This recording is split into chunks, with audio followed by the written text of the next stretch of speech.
Hello, everyone. Thank you all so very much for joining us. Let's get this together. Um, welcome, fellow travelers, to the to the Weave and the Wheel, your go-to podcast for unraveling the mysteries, magic, and mayhem of the Wheel of Time TV series. Today, we're diving into season 3, episode 5, Tela An Riyadh, a title that rolls off the tongue like a secret from the pattern itself. In this episode, we step into the shadowy realm of dreams where reality bends, nightmares stalk, and nothing is quite what it seems. The world of dreams is a place of power, but also of peril, where Aes Sedai, Aiel, and Forsaken alike blur the lines between waking and sleeping. We'll break down the episode's biggest reveals, dissect the dream walking sequences, and explore how the show adapts this surreal and iconic aspect of Robert Jordan's world. Plus, we'll be sharing our favorite Easter eggs, character moments, and fan theories along the way. So channel your inner dreamwalker, grab your Angreal, and prepare to tread softly because in Tel Riyadh, even a whisper can ripple across the waking world. Let's dive in. Let's first talk about today's title, Tela An Riyadh. Well, Yes. first of all, you say that like that's your name. Yeah. Okay. Ron Riyadh gave me a run for my money in the title alone before we could even get into what it actually means, which is highly layered. So kudos to you for being able to let that roll off the tongue just like smooth butter. It's just so nasty and beautiful all at the same time. All right. And so Nasty work. it's real nasty and slippery. Just all right. So Teleron Riyadh is a beautiful nightmare. You are in this dream state, at least as far as from what I gathered. And so for me, the lines got a little blurred and they kind of clarified it a little bit as far as, okay, you can have just a regular dream and it not be Teleron Riyadh. But please make no mistake, when you enter this realm, the consequences can be grave. So while you are in this dream, you can absolutely die. So make sure you listen for the ding when the pin drops so you can come out of it, but be warned, you absolutely can perish. So we see Egwene in this episode find out about Teleron Riyadh and also kind of get a little bit chastised by the wise ones. Speaking of, in the episode's opening scene, Moraine is attempting to control a Sa'angreal called the Saccharin. It was always meant for the Aes Sedai and very powerful, but to be used at its full power, it needs to be used in conjunction with Kalendor, a sword that is controlled by a male challenger. Now, of course, we know that Rand is supposed to be the only person who can control Kalendor.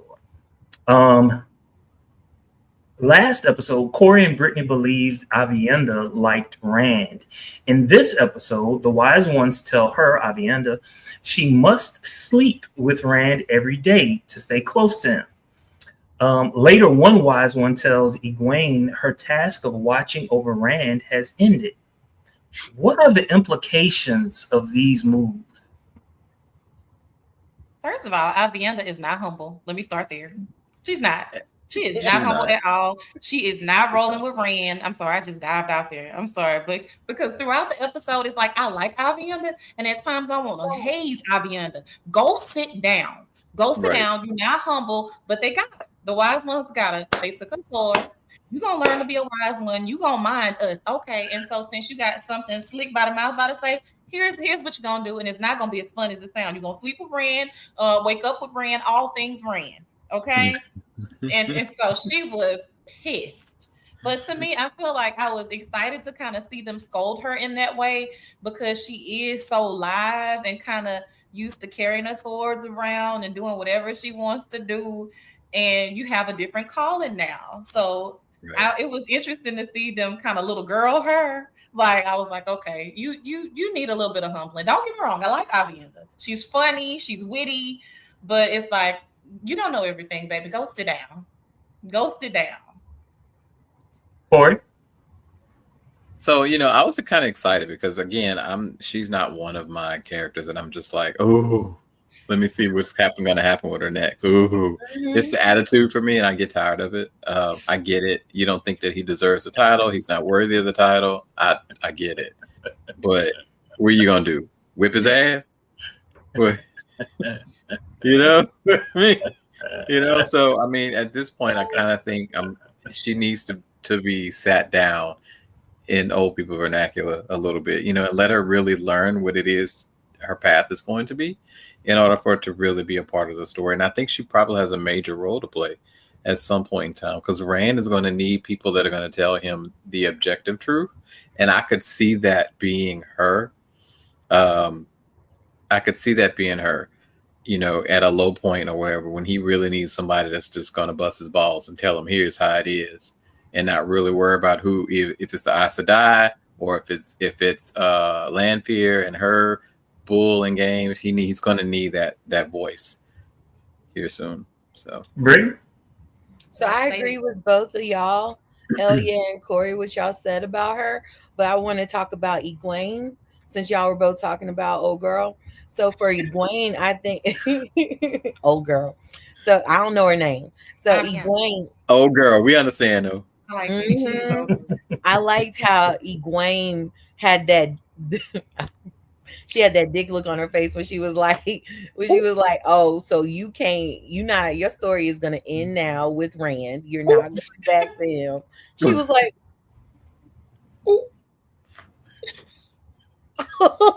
it was so dramatic.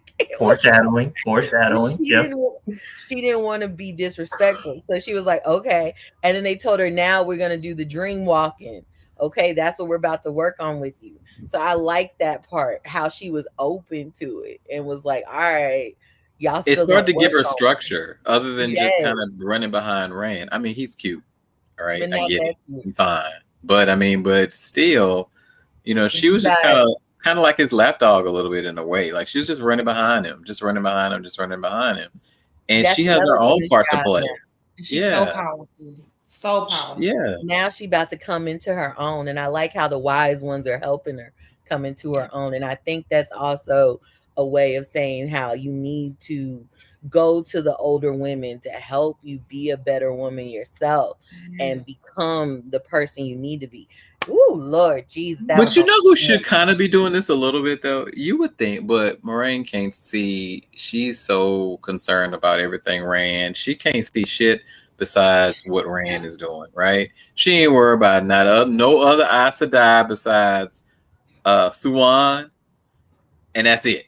She ain't worried about nobody else. So you would think that she would be trying to kind of mold some of these younger channelers, women channelers, especially since they have a role in the story, and she has to know that, right? Mm-hmm. And I kind of feel like she's so preoccupied with all the other things that she's just, I'm not a fan of her. She just piss poor. You need a segment just with you airing out everybody you can't stand, because the list keeps growing and I love it. She annoys me. She just does. I do want to say something. So earlier, Elia was talking about little girl. If the television show holds with the books, we're going to see some of the little girl, especially as it relates to Aviendha, especially Egwene. Also, Corey mentioned busting balls as it relates to Aviendha. Keep watching her storyline. All right, let's move. So Elida tells Suwan that she is calling a vote to cage Rand. In the process, she takes several digs at her meaning Suwan, by calling her river trash. She even of her love for Moraine. She also asks where both Moraine and Elaine are located.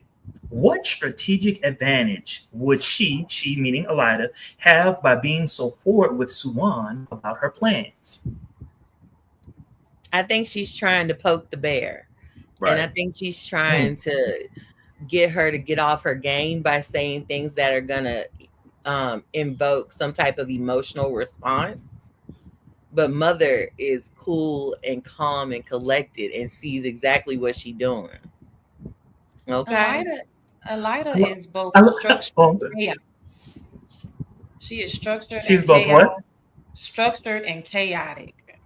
And I love watching her work. It's the actress. I'm telling y'all, it's that actress. I like the Ain't she good? But I love Alida.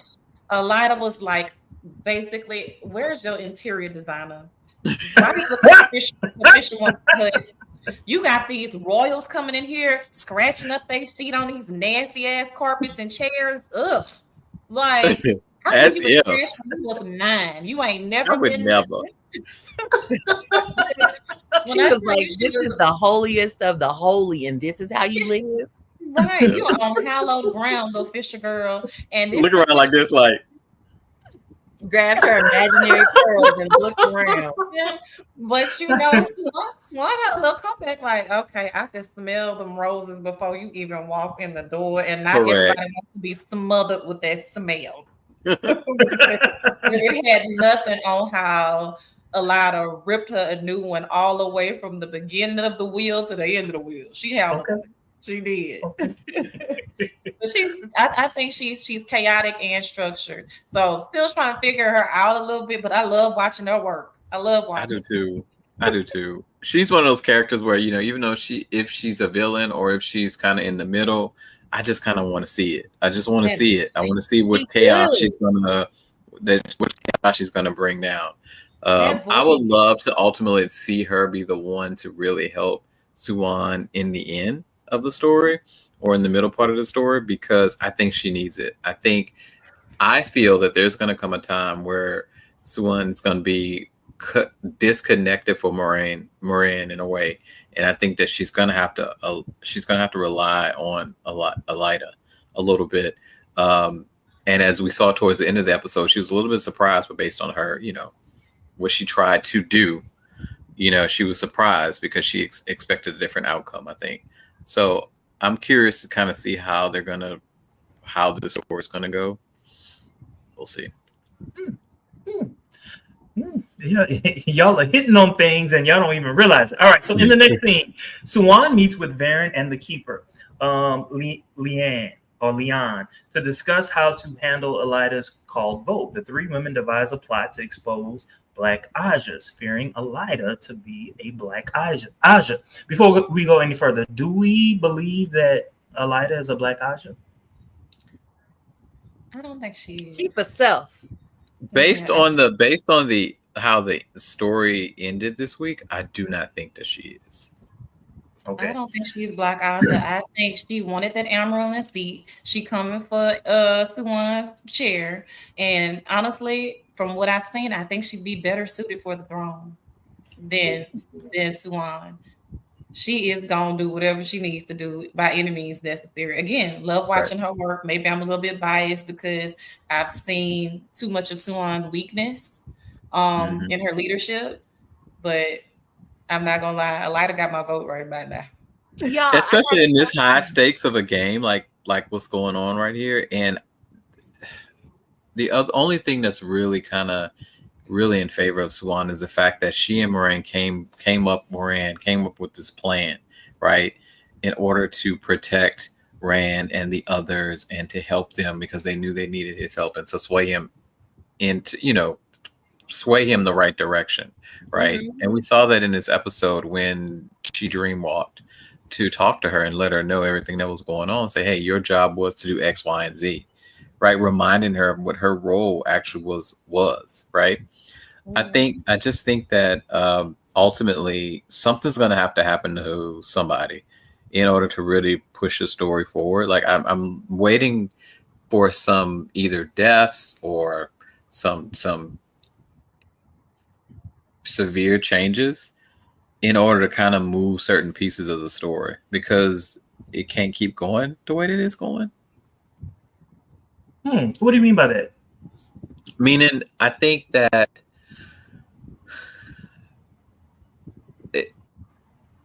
Suan is not the way they portray her, and I don't know if this is how they portrayed her in the book. I agree with Elia. They portray her as having some questionable leadership choices, and because of some of those choices and how she's aligned with certain individuals and things like that, I don't think that she can kind of see the forest for the trees, for lack of a better phrasing. And I think that Elida would be probably a stronger queen. But then that could be my bias because I really like the actress. I like her too. Too many people feel comfortable stepping to Suwan in a real disrespectful manner. Correct. It's been too many. And so I'm It's glad too you many. got some riders with you because they just play in your face constantly. Right. And it drives me insane. The backstabbers. Backstabber. And if you All right. wouldn't having these nocturnal emissions with Moraine all the time, maybe you could focus enough and get ahead some of these issues. Now Right. wait a minute. She got to like get her little something in her dream world. This is a whole right now. This is where I'm with the story. I love it, but it annoys me. It feels like the Forsaken and the Dark Forces are playing chess, and the rest of them are playing checkers. Okay, so let me help you out, Jax. Let me help you out. All right, so because the Forsaken, they know what's happening, right? So the pattern kind of repeats itself year after year. Like some little details change here and there, but they know what's going to happen year after year after. Well, not year after year, but pattern after pattern. Whereas everybody else who's living in this time, they don't, right? Correct. They have some information, but not enough to help them. Okay. Mm-hmm. And so that's what helps the Forsaken. But let's get back to it. All right. So back in the Two Rivers, Maxim, Alana's water, attempts to get her to leave the town. Perrin was told the White Cloaks have entered the mountains, and now is the time to get the Cawthorns. Later, we learn from Avienda that the Aiel share lovers. Will Rand be blessed with the love of many women? If so, who? I think he's gonna be with what's the girl's name who's following him around now? Avienda. I think Avienda is gonna be one. Just like the chief, when we saw the chief was he had the wise one, and then he had his other wife, my heart or whatever. I like how they say that, my heart. Shade of my heart or heart or whatever. Yeah. I love that. But y'all, I got a question. Tell me, what's the motivation for the Black Aja versus the White Aja? They're basically working for the Forsaken. That's it. It's that simple. Okay. Okay. And the Forsaken want the evil power to come, want the evilness to come into power now and be in control. Okay. So Rand can go for good or go for evil. He can. Okay, got it. And right now he's choosing to go for good. Correct. Okay. Now is he gonna go for bad at one point? Spoiler. Spoiliana. Don't Kanye shrugs me. Just blink twice if he's gonna go for bad. I think I haven't gotten that far.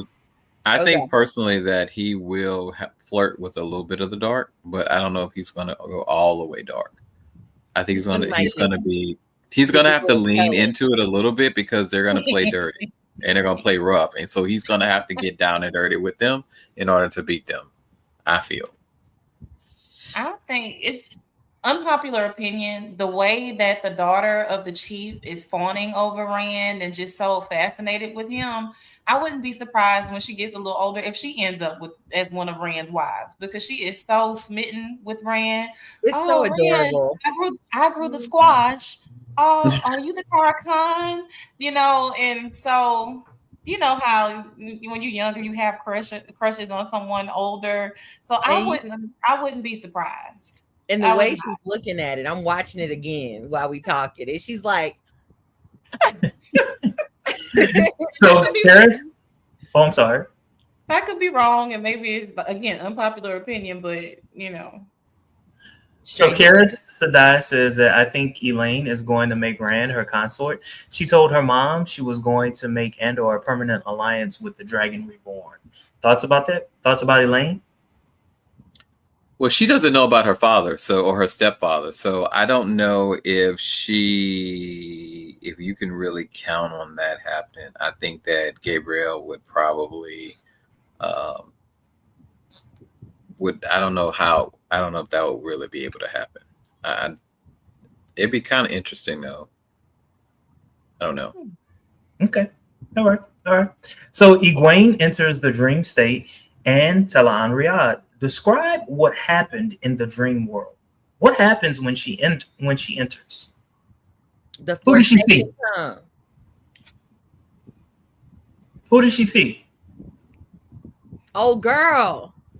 Well, first you see Lanfear. shadows. Freaking Lanfear. Mhm. What happens? Lanfear. She almost choked their ass out. Lanfear at says, first- "I'm happy you here, bitch." I'm so happy you're here. Then she So I guess my question is, how did Egwene, excuse me, how did Egwene survive that? She willed herself out. She did, but do you think that Lanfear had enough strength to keep her? No, because Egwene is stronger than what she knows, and Lanfear didn't realize how strong Egwene was, so she underestimated her. Because even I'm watching it right now, even the whatchamacallit, the older ladies, the wise ones were shocked. They were like, "You could do that?" Because that was a second. Wait a minute now. How did she do that? She take on too much too soon. You get mad, but then you happy that she survived. It's, mixed emotions. You know how older women are. Now, wait a minute. I didn't know you had all that in you now, child. Honey, child. And Lanfear been stalking her dreams. So I think if she could have killed her by now, she probably would have done it. And would have been just fine, because Lanfear on some, you may have had him once, but I had him all the time. Listen. Right. That's exactly what she's on. That is exactly what she's on. She's song. playing. It's almost like she's playing with her at this point, especially towards the end. She knew she was there. And I'm gonna show you better than I can tell you. on your rock where he said I love you. Right. But listen, wasn't she like the second or third person that Rand was like kissing on that episode? Ran for everybody, baby, and I ain't mad at him. I'm not mad at him. He for the streets. Next, he gonna be kissing on one of the men around there, but I don't think that's what they gonna do. But you never know. Don't they look like the people in Game of Thrones? The Aiel? They look like whatchamacallit. I was waiting for a Khal Drogo to pop out, and we never got it. Never got it. I feel some kind of way. So, I really do. I would not be opposed. But Elida is searching for votes and appeals to a white sister, but runs into Varen's sister. The trap is set. Oh yeah, can you describe for us what's happening? First of all, I'm always a champion for mental gymnastics, except when it comes from my mama. Don't love it so much then. But so we'll go through my therapy session later. But so I love the fact that they plant this trap, because Elida thinks that she's playing the person who doesn't have all her wits about herself, and that she's soliciting information. But the whole time they want you to do just that and go down to the other sisters and try to solicit information just to see how far you're going to go, see what it is that you're going to do. So they make you feel like this was your plan or your idea. So I love that it was subtle, it was cunning, and the sister, like, okay, she doesn't have everything about her wits, but she have just enough to play it so good where it was juicy. You think that you're talking to someone with dementia and everything else, and she's like treating her like childlike, and so it was funny to see the exchange. I really loved it. I thought it was great television. I really did. Personally, I love the moment when Elida put her hand over her mouth and the other one she did.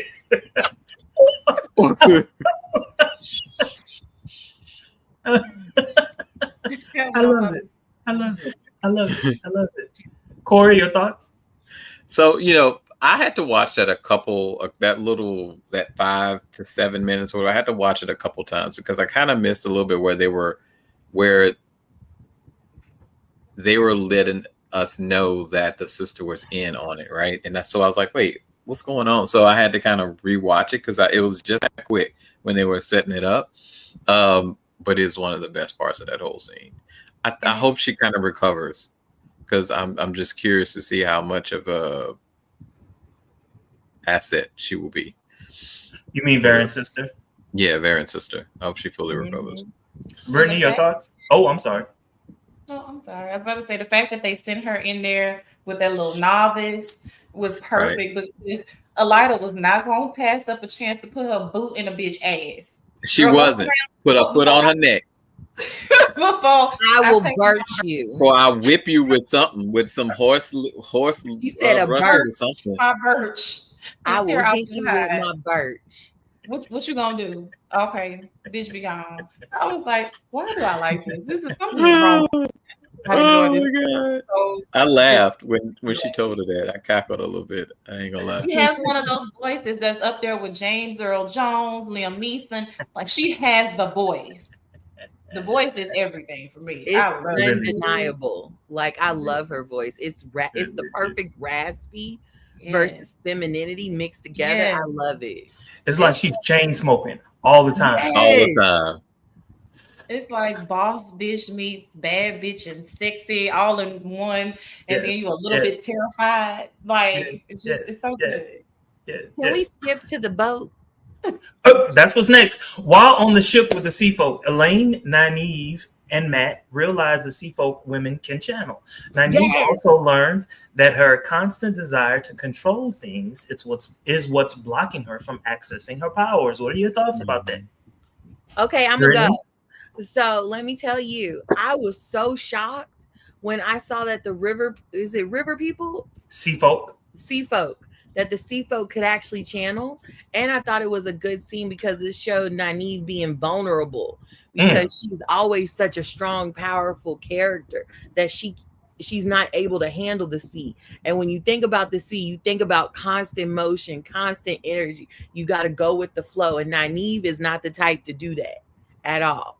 So I really love that fact that they told her, you got to let go, ease up, loosen your knees, and your legs, and you'll be able to channel. Because they were like, you can't connect with the one source. And she was like, no, I don't have control over it. And she just simply was like, girl, you got this. All you got to do is relax. You're good. I love that part of it. Corey? Again, it just this is one of the frustrating parts for me is that I know it's part of the story. It's a important part of the story that how she regains or begins to get control of her powers, but it just frustrates me a little bit because that she's so powerful and that she is the only person that's hindering her progress for the most part. And it's so frustrating. You're not much of a foreplay, are you? Just get to the point. Get straight to it. Hey, Miles. I ain't mad at you, Corey. I ain't mad Miles, at you. come say hey. Y'all say hey to Teasing Miles. me with all that. Teasing me. Miles, say hey to everybody. everybody. Just give me some. Who's that? That's Miles. Come here. They can't see you. Hey.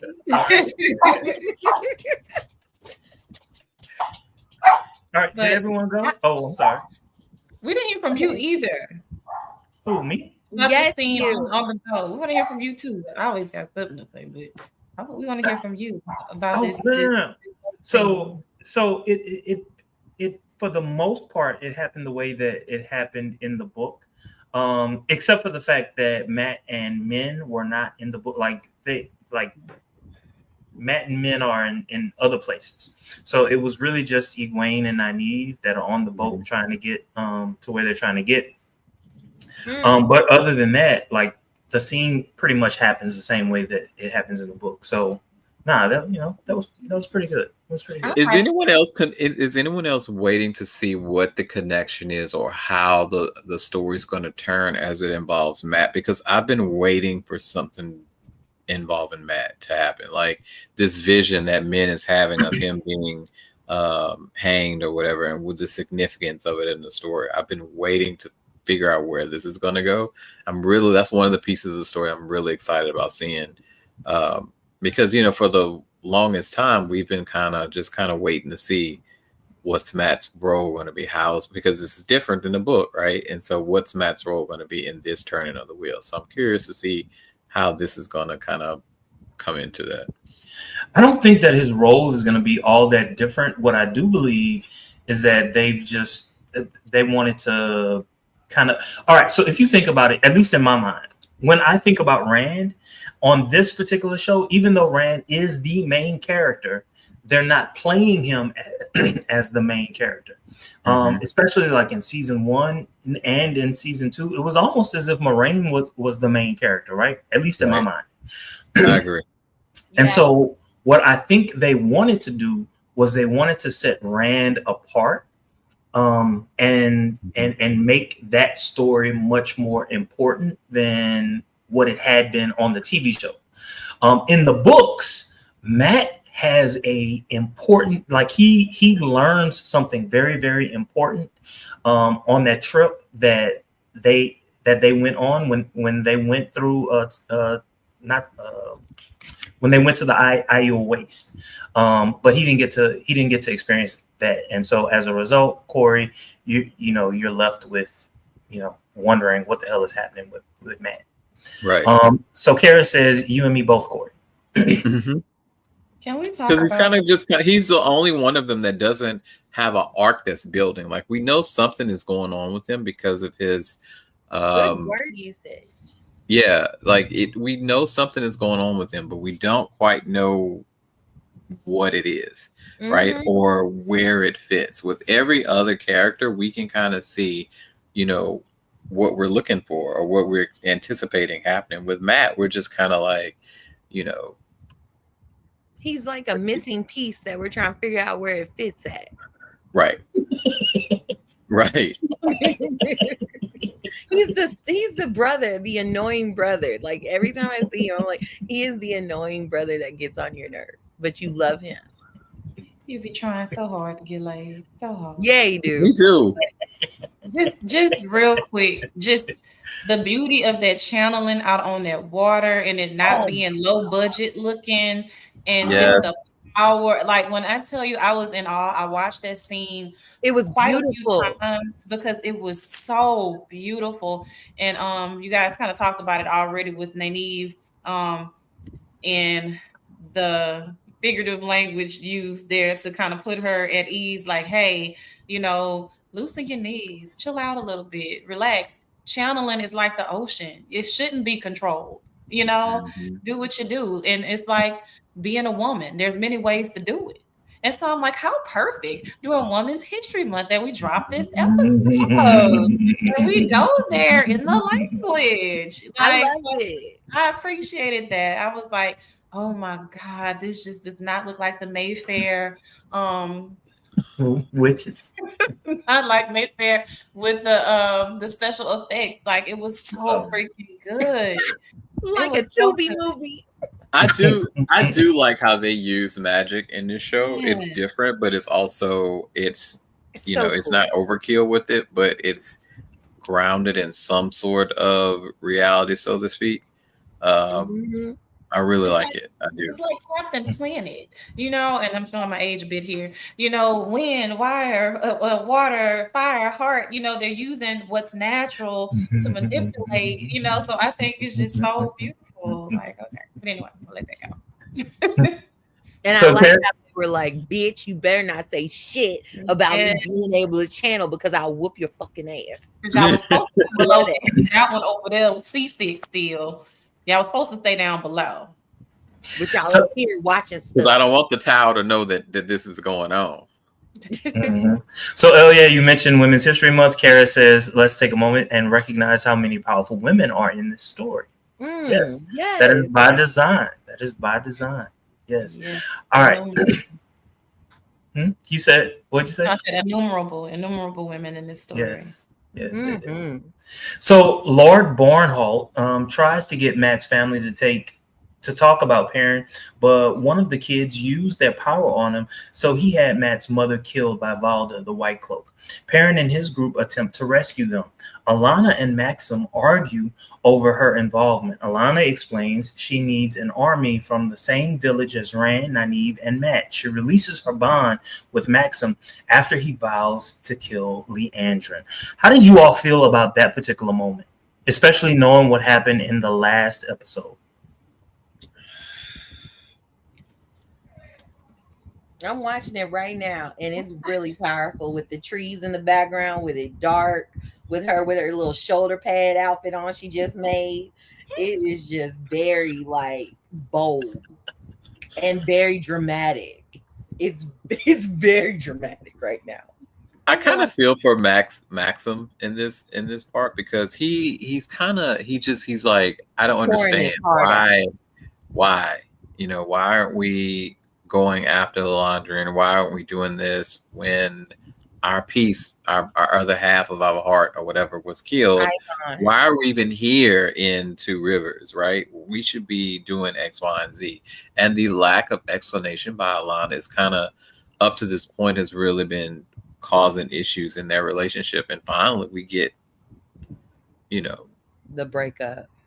Yeah, quote unquote. I feel like she's playing the long game. Like she is in some essence acting out of emotion, but at the same time, she's like, look, we're not ready. And what happened proved that we aren't ready. Let me build up some soldiers. Let's go to the land where we know that it's flowing with milk and honey. And all of these strong people came out of the same place. That can't be by accident. So I can go half cocked up against Leandrian. Let's be clear. This is not going to be an easy fight. No, rather than doing that, let's go to the source and get some people, get some real soldiers, and stop being political, and let's really battle, because surely there must be more. And we proved that with Matt's sibling, and so there's more power here. We need an army. We can't go in there half cocked. Like, no, Leandrian is that girl. Let's be real clear. She might look like one of the Muppet babies, but please don't play with her. Like, bitch cold. Real cold. I really love the way you and smirk and smile at your face. I really love the way the books handle that particular that series. So first off, I believe it was book 4, and it kind of blends into book 5. Right now I'm on book 5. In book 4, Alana kept saying, interesting. Interesting. She kept saying, interesting. And what she meant was how, even though she said she was saying the same things that Perrin had said, it took Perrin to say the same things that she said. And now all of a sudden, everyone in their town is doing exactly what Perrin had suggested. And so what she was hinting at all along was the fact that he has something within him, right? He has something within him that can make people bend to his will, right? And that I'll bend for him. Would you hold on? Wait a minute, I got something for you. How far would you bend for this? Giving me a little bit of the weekend. If Weekend got a nice little lineup, cut a little bit of them naps out and let it and pluck it out just a little bit. Oh yes, he handsome now. He like I don't know how I feel about that, Corey. All right. So I'm skipping ahead just a little bit. So Lan visits Moraine on the desert mountain and confesses she died. She confesses that she's going to die before the last battle. In that moment, after she confesses to Lan what's going to happen to her, what is Lan thinking? What is Lan thinking now? Think about Lan's character and his relationship with Moraine, his relationship with other people. She's telling him she is going to die. What is Lan thinking? Not tonight. Right. To live in the moment, or live in the present. You don't think, this is just a question, you don't think that perhaps there's a small part of him that's happy because if Moraine dies, he can be with Nynaeve? I don't think that. I don't think I that think he. there's a I sense of don't relief, think that. possibly. Sense of relief. I Possibly. don't think that. Because now, if you think, I'm just saying, Corey, think about it a little bit outside the box. If she's gone and the mission that she has, he follows her like a little puppy dog wherever she goes. He no longer has to follow that mission. Now he can worry about his kingdom and having Nynaeve as his queen. The worries. I mean, it makes sense, though. I mean, it makes sense. I just think he's so devoted to the cause, right? And I would. Why do you think he's devoted? He's devoted because he's devoted because it's that power, it's that force that basically got rid of his land, right? Okay.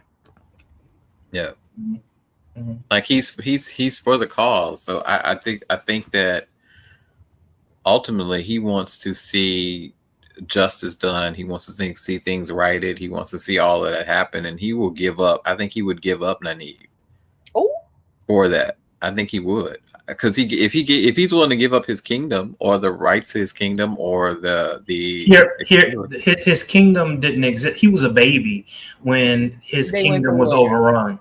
Okay.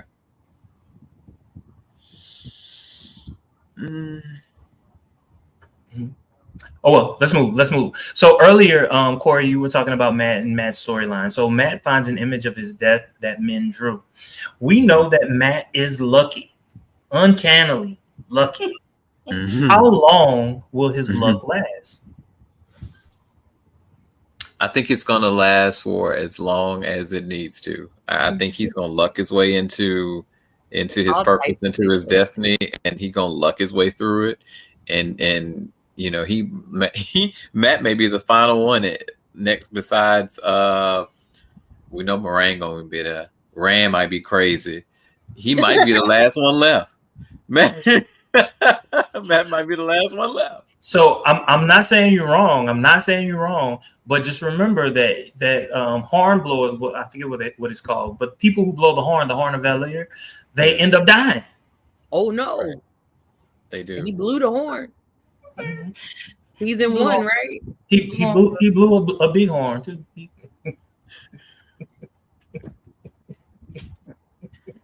We've all blown on something when we're supposed to. Move it on. Right. Listen, I like how he gets he's terrified, but he kind of plays it real cool. Like, man, shut your ass up. Because none of your bitches be right. They are right. Wrong.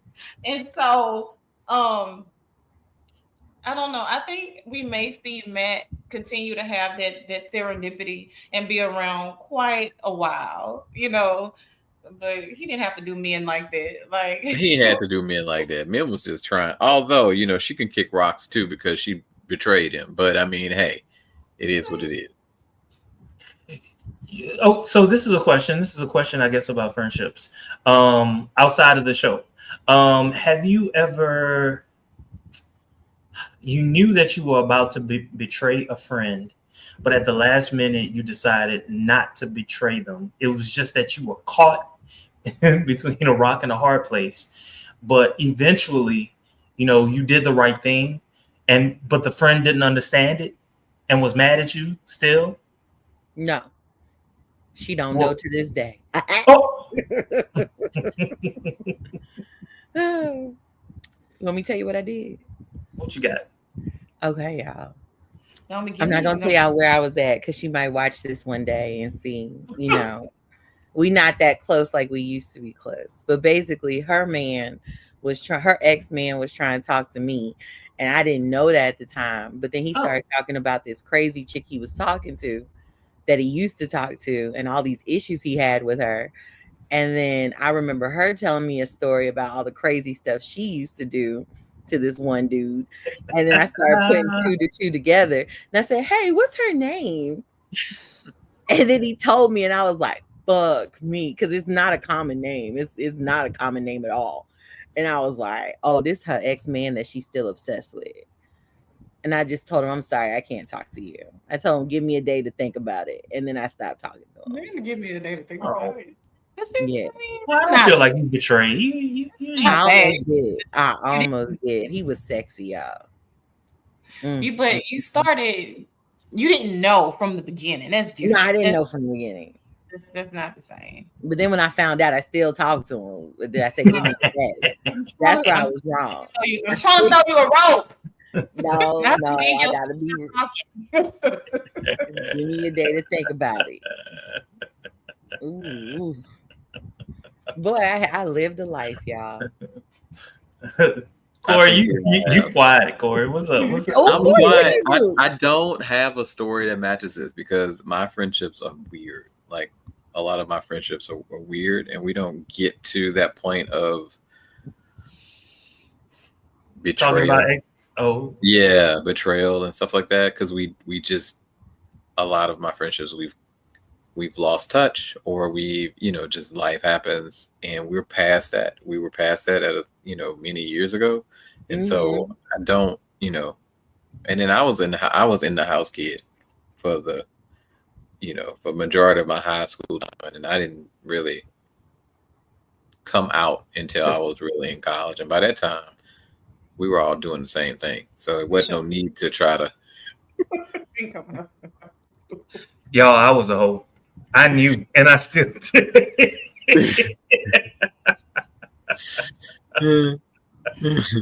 Still did it. Sacred. That's not a word I throw around loosely, and so that's not something I can't. I absolutely cannot. Now, don't get me wrong. I'm not holier than thou. I had some stuff, but not with friends. If I considered you a friend, no, absolutely not. Yeah. Absolutely. I also call people friend easier than most, but I also recognize that true friends are very hard to find, and all of us we probably call 10 people friend, and of that 10, probably 3 or 4 are actually friends or real friends. Yes. So because of that, it's hard for me to make really close friendships and relationships. And we live in Baton Rouge. It's hard. It is hard. It is very competitive out here. Even for your friends, it's competitive for your friends. I guess I'm just fortunate. I guess it gets competitive and catty. I'm taking applications though. Oh, come on. All right, let's move on. All right, so Elida attempts to talk to Sisters of the Black Aja when a gray man attacks. Swan saves Elida. Was that a wise decision to save Elida? Yes. Expound, Corey. I think she needs somebody that's, if they're not touching the dark or close to the dark, that is on her side, or as close to being on her side as she's going to get right now. And I just don't think, and I could be completely wrong, other than her being competitive and wanting the throne, I don't think she wants the throne to give it over to the dark side. She wants the throne for the White Tower to excel and to be at a point where she thinks it is not anymore. So I think it would kind of make her a little bit stronger in terms of her defense against what's to come. Love it. Well stated. Oh yeah. First of all, Elida is an old head. She does not like what she sees. She speaks on it openly to the point of blatant disrespect and offense. And I do not care, because guess what, little girl, you were my novice. So let me tell you about yourself. I think she is so willing to make those tough decisions to where the current Admiral would lead with emotion. Elida's gonna make the decisions that need to be made. So I think saving her was a wise decision. And I think she's aware. Suan is aware of her weaknesses. She is. She may have wanted to take her head initially, but now you see, look, she did not. We don't negotiate with terrorists. Oh, okay. You got me confused. I am not Suan. Flip. Killed her. What you got for me? A name. Need one. The fewest words possible used in extreme torture. Willing to do what I have to do because I need to know who these Black Aja are. No, they need to be neutralized. Yep. She came in willing to lead. It is what it is. So I think it was a wise play. Now, as the current Amaryllin is gonna suck for you to defer to someone who is not in that position, but it is what it is. You are not willing to do what needs to be done. Brittany? I love how she walked in like a boss. She had her gold jewelry on, the red dress, the little hip stuff was out to the side, and she walked in and was like, I need the name of every block Aja now. And the little chubby one on the ground was like, I'm not betraying my oath. And she was like, I believe you. Off with your head. Done. Over with. Off the motherfucking head. Yep. And then the other one was trying to tell her something when but she was taking too long. Yeah. So Alana causes a fog while Perrin, Fael, and the Aiel try to rescue Matt's family. Perrin discovers that young Lord Warnhall killed Matt's mother. The White Cloaks begin shooting Alana with arrows. Maxim to the rescue. What are your thoughts about that particular scene? I don't like the black guy's lace front. Huh? Who? Oh, Maxim. She's talking about the white cloak. Which one? The black one or the other one? The black guy. Oh, I could just punch him in his throat. I can't stand him. I love to not like him. Oh my goodness. I just want to punch him in his throat. He gets on my nerves. That's with some metal gloves with little spikes on. I can't stand it. Everybody needs to take the ADHD medication before we get on here. That's what he asked. And I asked about the lace front. That's all I was thinking about the whole scene. I was glad Maxim came back. I was glad that she unknowingly, or maybe knowingly, turned the bomb back on. But to see my girl getting hit with all those arrows, I was taking it personally. I'm like, please don't kill her. Please don't let her die. I know. I was going to be so upset if she would have died. I'm so upset. But when he came back and the way he came through, it was so good to watch. I loved it. All right, so Perrin and Fael face off against the White Cloaks. Rand and Lanfear meet in his dreams. Is Lanfear playing Rand? I don't know, because she likes him so much. I can't tell. I can't tell. I don't know. She using him with Egwene for sure. Oh yeah, totally. She's getting in the Gwen head and getting her off. I think it's more about mine and Egwene than it is about I agree with you guys that she is genuinely her neck. She on her neck. She can't stand it. She want her out of the picture. Right. This has been lifetimes that this has been my man. So no, I genuinely am for him. I am. Even though it's backhanded and toe up, I'm still for him. But I'm gonna play in your face while I do it. I think she's for him. I think that, and I think we talked about pieces of this last time, but I think that she's an opportunist, and I think that she's also not 100% one of the Forsaken. I think that she's for the dark, but it's complicated because she's fallen for Rand, and I think that puts her in the middle, so to speak. And I don't know at this point if she would be able to pull herself away from Rand, because they said every turn of the wheel is them two. Her situation with him, finding her way back to him. And you see the relationship that she has with Moraine too. So, and she was just giving it to her time after time after time in that last episode, just killing her over and over 15 different ways.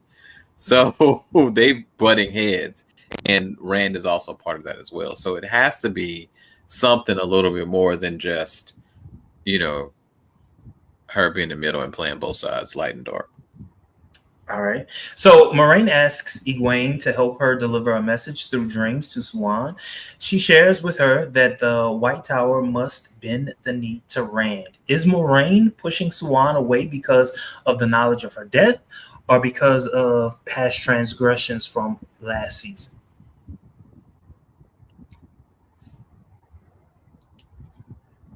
Brittany?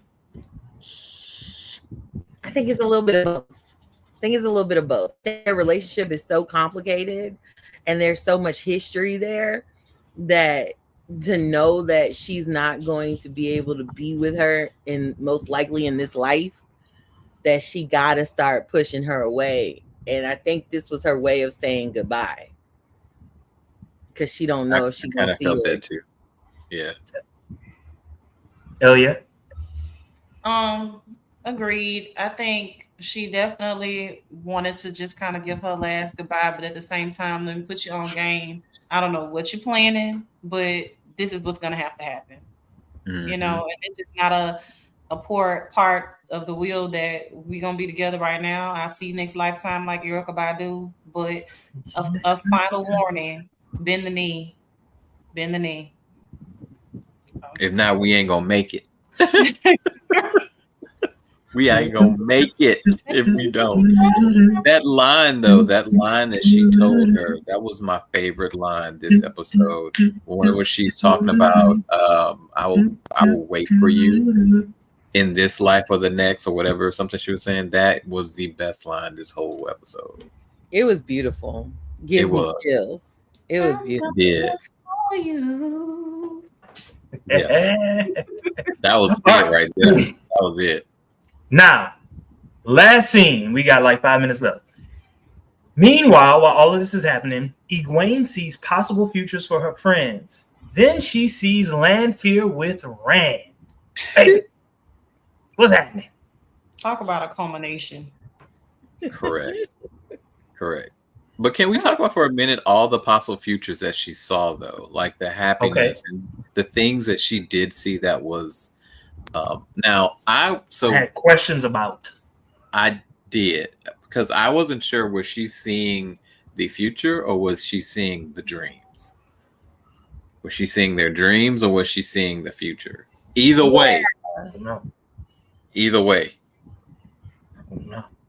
Perrin and little short fairy chick with her with the black hair. I love seeing that. Matt looking like he was happy. And you could tell that Egwene was kind of like, who the hell is this chick? Correct. Correct. Like, what? Who? You know? It was so good. It really was so good. But it also shows that this is a way for them to show that they are separated. Like, they're not the core group anymore, right? That they're starting to move away and starting to do their own things. And it's evident in this sequence, because you don't see too many of them together, do you? It's one or two here or there. You don't see them necessarily together, but it doesn't mean that as a core group, they're no longer together. Yeah. You know what I'm saying? Yeah. Okay. So did you talk about all of the different sequences that you want to talk the about? ones I remembered. Y'all can get the other ones. Okay. All right.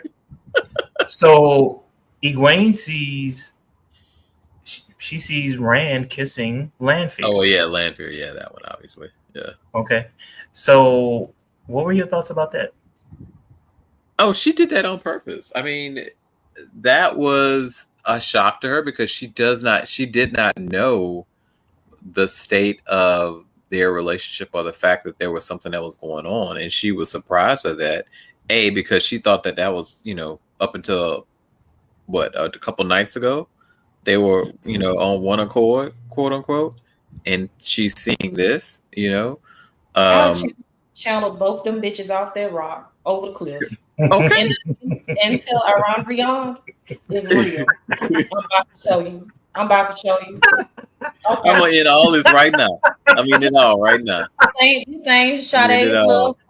This is Tell Iran Riyadh, bitch. I'm gonna show you. I'm about to channel both over the cliff. Cause he was kissing her just as sweetly, not 45 minutes earlier in the day. This ain't just I'm giving you a peck on the cheek at the family reunion. Y'all is about to get it in. Right. But okay, so I saw that scene, and what I saw was I saw the two of them moving apart. That's what I saw. Oh yeah, definitely. That was the nail in the coffin. But we had already saw that, and it was already stated that was going to happen too. With that moment when the wise one told her that this path is ended for you, with him. And I think that she had it started to, it is in it, but she hadn't realized, I don't think she had really come to grips with that even. And her seeing this, hopefully it. Brittany, you've been quiet. What's up? What's going on? I need to I was know. watching the last scene so I could talk about it. Oh my gosh, Lanfear did that shit on purpose.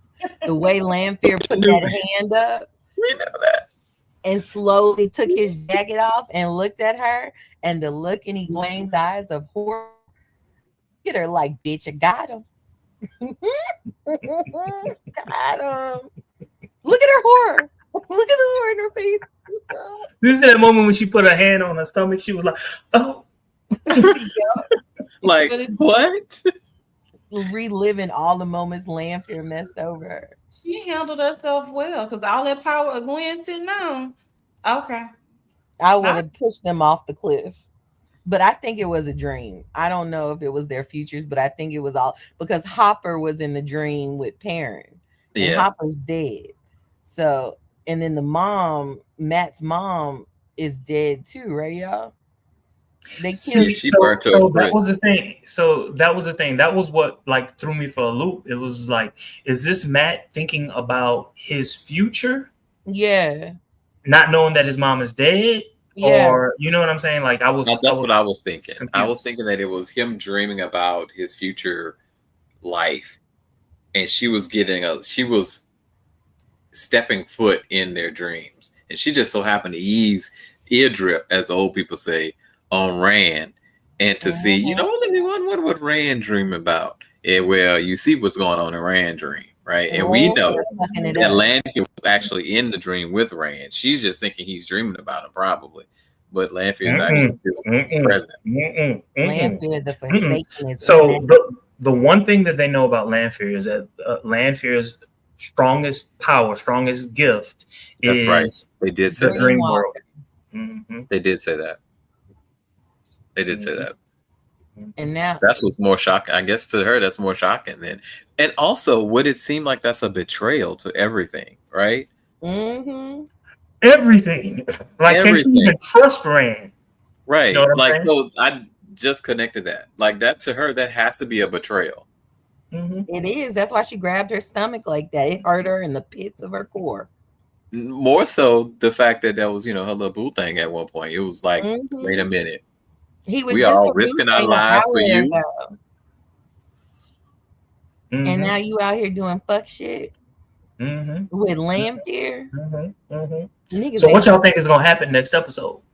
She's going to confront him. I think that she's going to confront him and it's going to cause some sort of issue. It might be resolved by the end of the episode, but it's going to cause some sort of issue. Some sort of what you thinking?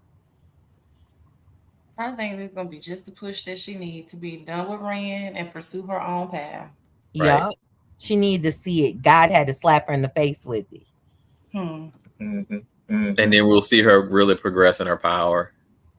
Like, I think ultimately we're going to see something happen to all of them, and it's going to push them. Damn, Rand is sexy in real life. Damn, like love makes you weak. Yeah. So, well, I don't want to betray it. Let's watch the show. All right. So, anything else that we want to say about this show? I sent y'all a text. I was just like, let's talk about some of the other shows that we're watching.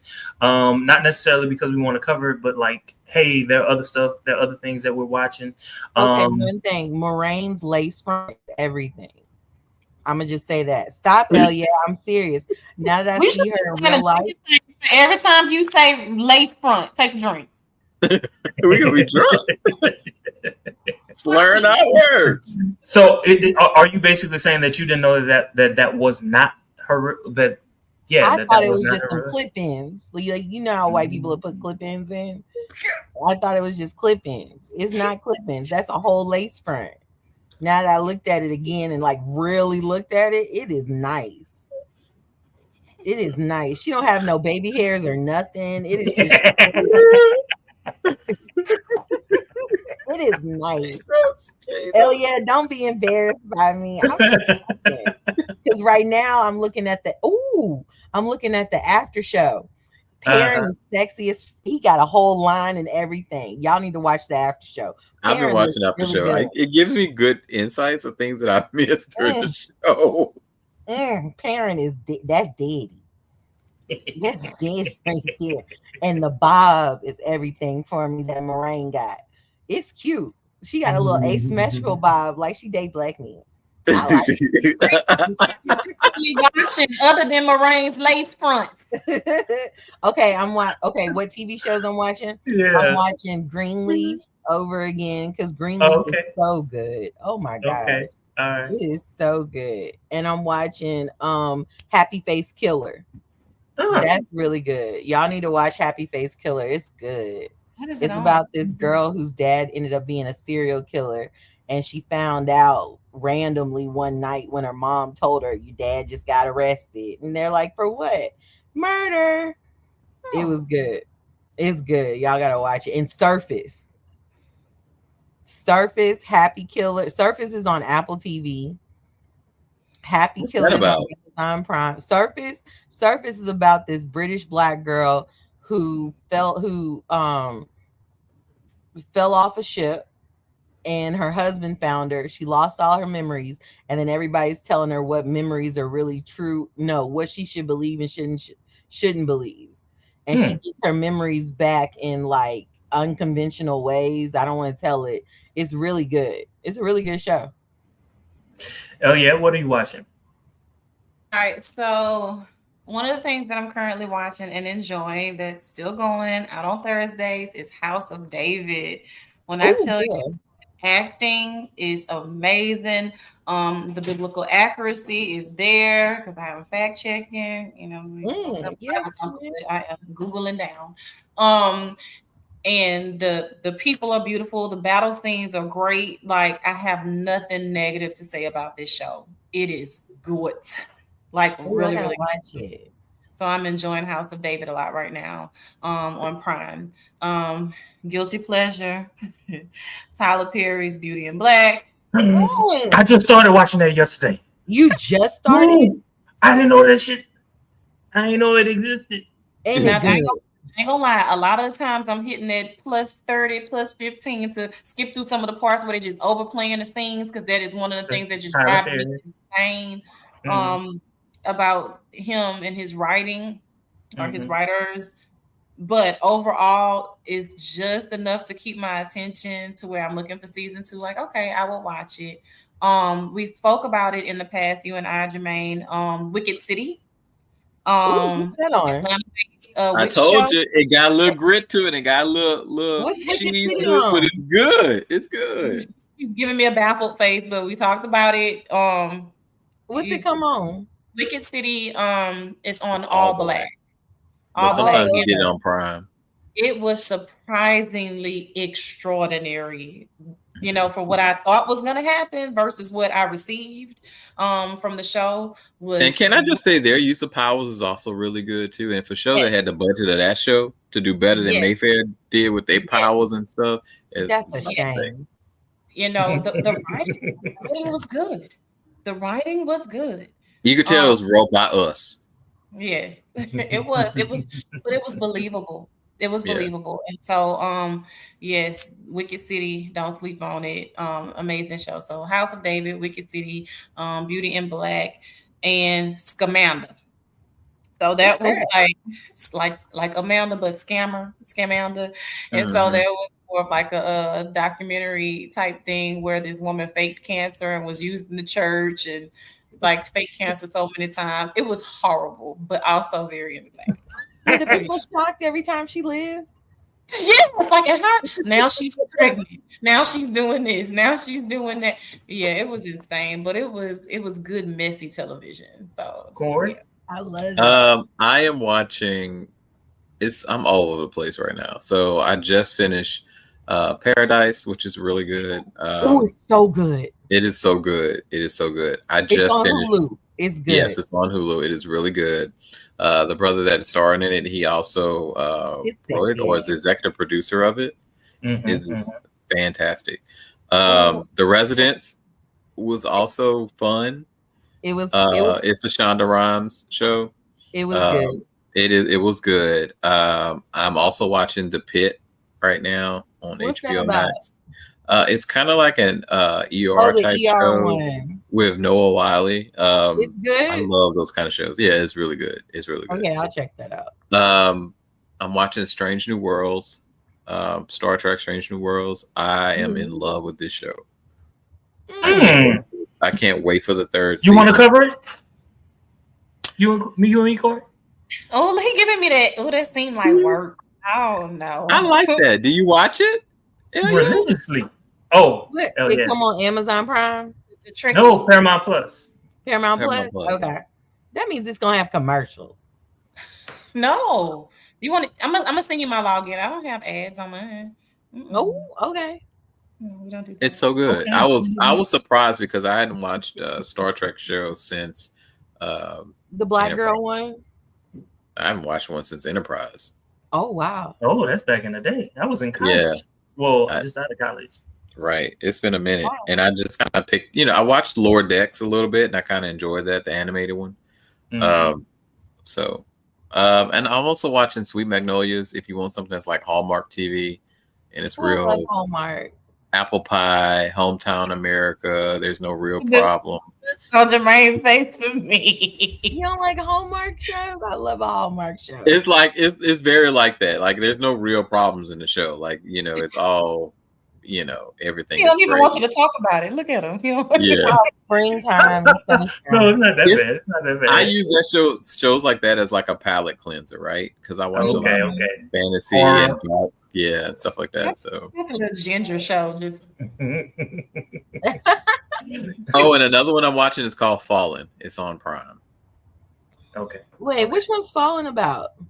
It's like this girl. She has some mental health. Oh, I saw that. They put the new episodes out. Yeah, they got new episodes out now. It's a new series. Okay. It's based on a movie that I saw on Netflix. Yeah, it was weird the way. And ultimately, it's the story of the fall of the angels, right? And so she falls in with one guy, and it's on Prime. Okay, I'm gonna watch it then because I was like, "What is this talking about?" Well, as for me, I'm gonna keep it short. So I'm watching Mid-Century Men or something like that. It's on Hulu. It's a whole bunch of it's a whole bunch of gay men. They got one black man. One of the stars of the show actually died while they were taping the show. Do you all remember watching Alice from way back in the 80s? Maybe not. Well, she was the star of Alice.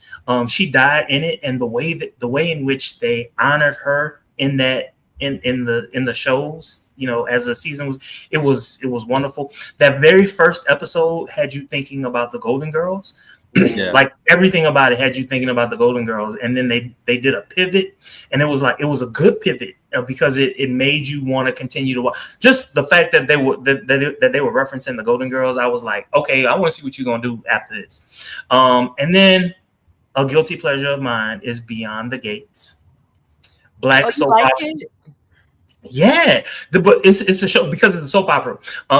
Don't watch one episode at a time. Like watch a whole week at a time because it's really, really good when you see it like that. All right. Okay. Because I started, I watched the first episode and I was like, I'm sorry for no, it's fine. What's it's you can see it on CBS every day, but also you can see it on Paramount Plus. Now, a lot of the shows that you all mentioned, I've also watched or am in the process of watching. Of course, I love my Real Housewives of Atlanta and all that other good stuff. But anyway, and Bear of Men. What'd you say? You and Bear of Men. Oh yeah. I did not know that Fallen is a book. Interesting. Oh, it's interesting. That's in Harmon. Y'all don't remember In Harmon? Okay. Anyway. Well, thank you all so very much for joining us and us reciting what we're watching on television. As you can tell, we really love television. Until next time, don't forget to like, comment, subscribe, and share on your social media. Have a good one, y'all.